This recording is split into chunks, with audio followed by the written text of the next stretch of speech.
FSHD is a muscle wasting disease that slowly robs your ability to walk, eat, breathe, and a lot of the things that we take for granted as being basic building blocks of our daily life.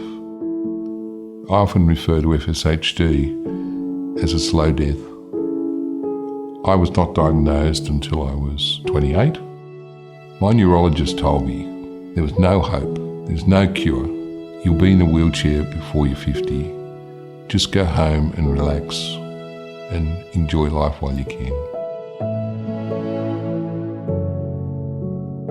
As my condition deteriorated through my life and I suddenly found myself not having the ability to get up from a table, to get out of a lounge chair, or even cuddle my children, I determined that ultimately when I could, I would fight back on this disease. I was determined to form a foundation that could focus on medical research to find a cure for this disease.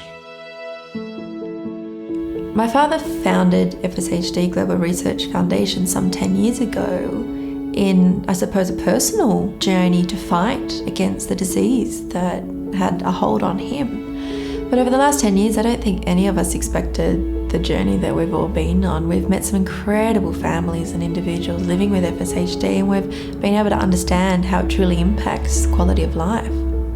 It's a disease that you're born with epigenetically, but it's triggered at different points in your life, and we don't understand that. There's a young boy called Mitch. I remember the first day I met Mitch, he was climbing up the backyard equipment with his winged scapula quite awkwardly, but with a smile on his face. He didn't quite understand what his future meant. And now when I meet Mitch, he's in his teenage years, wheelchair bound, trying to find his place at school and in his own society.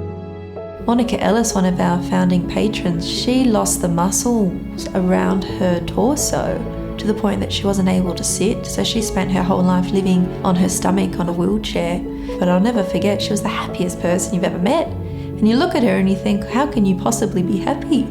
And she taught me so much. She was the most inspiring woman. And when Monica passed, it really hit home that this was a lady who we had been part of her world for some years, and she was gone. She was 30.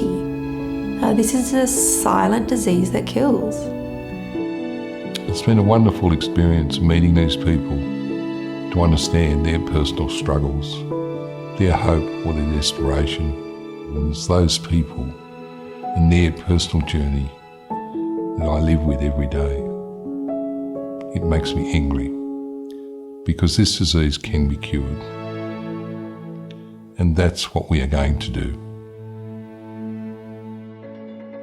The foundation started off as a dream, really. Bill's a visionary. He's always wanted to change the world.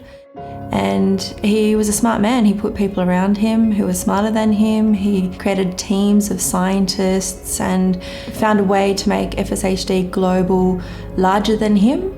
The strategy that I came up with at that time was firstly to create hope. Let people believe that there is a cure and we can find a cure.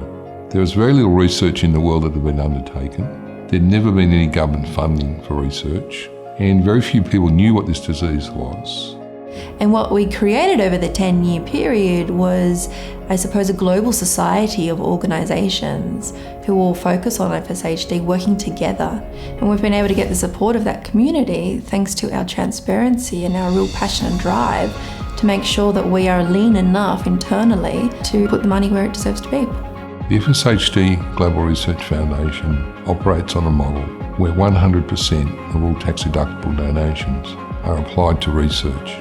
This led us to become key players in the FSHD medical space. And now some of the world's best research is coming out of this country. What we've achieved in the last decade has been phenomenal.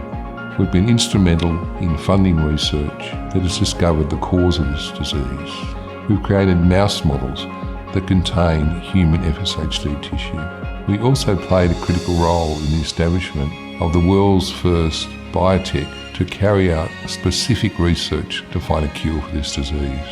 One that comes to mind was the establishment of FSHD human embryonic stem cells. which in essence is building muscles that are affected with FSHD that scientists could then use all across the world to be able to trial treatments. When we started this foundation, I believed that we'd find a cure within 15 years. 10 years later, we are preparing for clinical trials.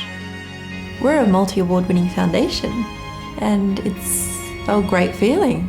In 10 years, we've raised $10 million. We have funded 43 medical research grants across 10 countries, and that all is to do with our very small but very strong community who support us. There's a long way to go. It's more work, more effort, but we're confident that the people that have helped us with this foundation will take us to the next level, and to them I say thank you. We have over 10 years seen our sponsors, some families, some individual donors really ride out this journey with us. And for that, I really want to thank everybody.